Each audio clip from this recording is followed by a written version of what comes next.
At 10:45 a.m. on November 9th, Thomas Boren visited a small flat on Miller's Court to collect rent from tenant Mary Jane Kelly. No one answered his knock at the door, so Boren peered inside through a broken window pane and then ran calling for police.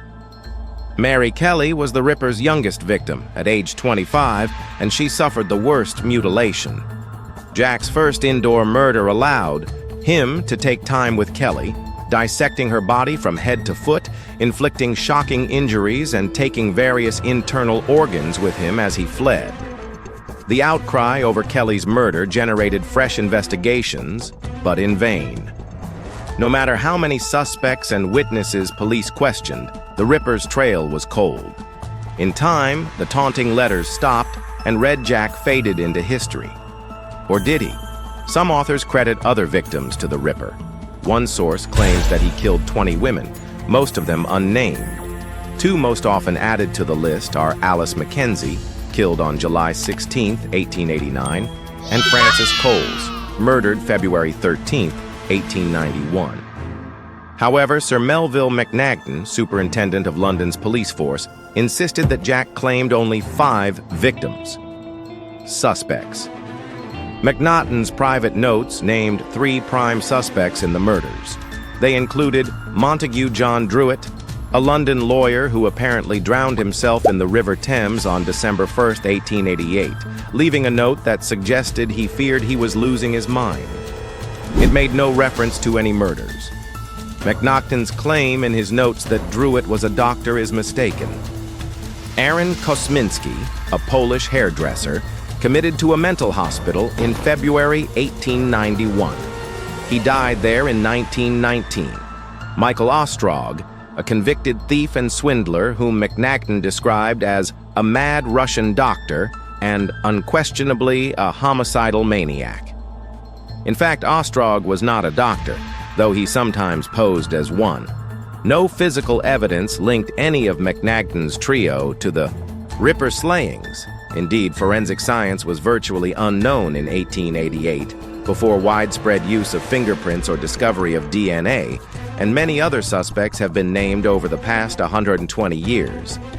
Those suggested by various authors include, alphabetically, Joseph Barnett, a fish porter who lived with victim Mary Kelly until 2 weeks before her murder. Police cleared him as a suspect in 1888. William Henry Berry, hanged in Scotland for fatally stabbing his wife 5 months after the last Ripper murder. Police dismissed him as a suspect in 1889. Dr. Thomas Neil Cream, hanged in 1892 for poisoning several London prostitutes. On the gallows, he supposedly cried out, "I am Jack the," as he died. Cream was jailed in the United States during the London murders. Frederick Deeming, a con man and serial killer who claimed at least 6 victims in England and Australia, where he was hanged in 1892 for murdering his second wife. Prince Albert Victor Christian Edward, grandson of Queen Victoria and heir presumptive to the British throne. Various royal Ripper theories claim that Albert was the killer, or that others committed the murders to hide some scandal that might have stopped him from becoming king. Sir William Gull, physician in ordinary to Queen Victoria, who counted Prince Albert Victor among his royal patients. Several authors and Hollywood movies accuse Gull of leading a conspiracy to silence witnesses with knowledge of Prince Albert's illegal marriage to a Catholic commoner.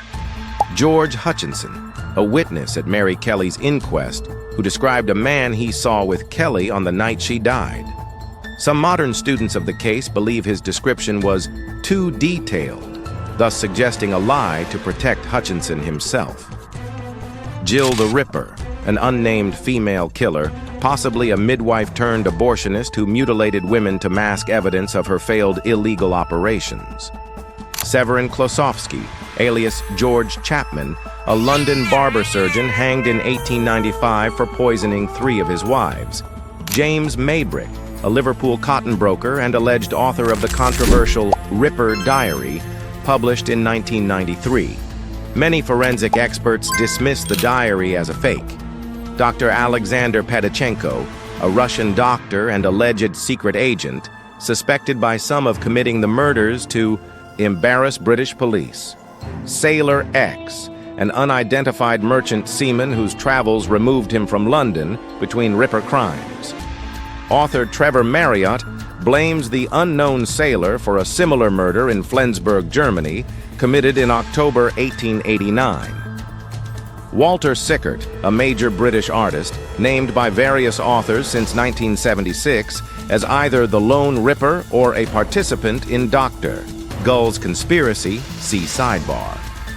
James Kenneth Stephen, a tutor, some say lover, of Prince Albert Victor, named in some accounts as the Ripper, in others as an accomplice to Prince Albert's crimes.